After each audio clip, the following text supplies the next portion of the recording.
ప్రతిపక్షాల మధ్య మాటల యుద్ధం నడుస్తుంది. తెలంగాణ ప్రభుత్వం డైవర్షన్ పాలిటిక్స్ చేస్తుందని మాజీ మంత్రి హరీష్ రావు ఆరోపించారు. ప్రజలు విషజ్వరాలతో బాధపడుతుంటే ప్రభుత్వం పట్టించుకోవట్లేదని, హైడ్రా పేరుతో ప్రభుత్వం హైడ్రామా చేస్తుందని ఆరోపించారు. అటు ప్రతిపక్షాల విమర్శలకు సీఎం రేవంత్ కౌంటర్ ఇచ్చారు. అక్రమ నిర్మాణాలు కూల్చివేయకపోతే తాను ప్రజాప్రతినిధిగా విఫలమైనట్టా కాదా అని ప్రశ్నించారు. చెరువులను కబ్జా చేసేవారి భరతం పడతామన్నారు రేవంత్ రెడ్డి. సమస్యల పరిష్కారానికి బదులు సంచలనాల కోసం కాంగ్రెస్ ప్రభుత్వం, రేవంత్ రెడ్డి గారి ప్రభుత్వం సమయం కేటాయిస్తా ఉంది.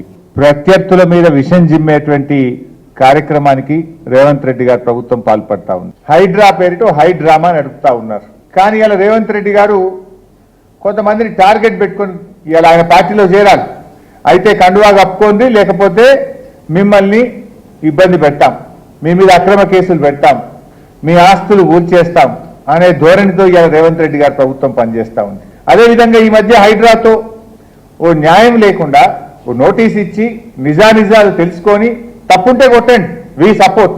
ఏ రూల్స్ లేవు, ఏ నిబంధనలు లేవు, రాత్రి వచ్చి కొట్టమంటే ఇన్స్టిట్యూషన్స్ కొట్టద్దు కదా. ఈ ప్రజలకు కోట్లాది మంది దాహార్తిని తీర్చే ఈ యొక్క చెరువులను శ్రీమంతులుగా గొప్ప వ్యక్తులుగా ఉన్న వాళ్ళు వాటి పక్కనే ఫామ్ హౌజ్ల పేరు నిర్మించుకొని వాళ్ళ డ్రైనేజ్ కాలువలు తీసుకెళ్లి గండిపేటలో కలిపినారు. వాళ్ళ విలాసవంతమైన జీవితం కోసం నిర్మించుకున్న ఫామ్ హౌజ్ల నుంచి వచ్చే డ్రైనేజ్ గండిపేటలో హిమాయత్ సాగర్ తాగునీటిలో కలిపితే ఆ నీళ్లు హైదరాబాద్ నగరానికి తాగడానికి సరఫరా చేస్తుంటే వాళ్ళు నిర్మించిన అక్రమ నిర్మాణాలను వదిలేస్తే ఇక నేను ప్రజాప్రతినిధిగా విఫలమైనట్ట కాదా మీరు ఒక్కసారి ఆలోచన చేయండి. ఇప్పుడు వచ్చిన మిత్రులకు ఫామ్ హౌజులు ఉన్నా ఏవి వదలకుండా హైడ్రా అనే ఒక సంస్థను ఏర్పాటు చేసి తెలియకుంటేనే ప్రజాప్రతినిధులం కొన్ని మన దినచర్యల్లో భాగంగా కొన్ని తప్పిదాలు చేస్తుంటాం. తప్పులు తెలవకుంటేనే కొన్ని తప్పులు జరిగిపోతుంటాయి.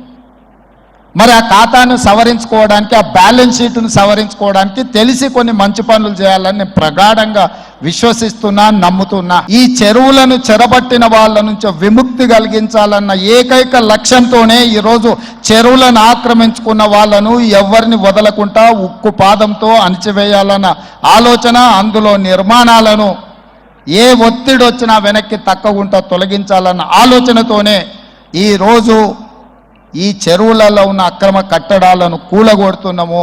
దీనికి స్ఫూర్తి భగవద్గీత అనే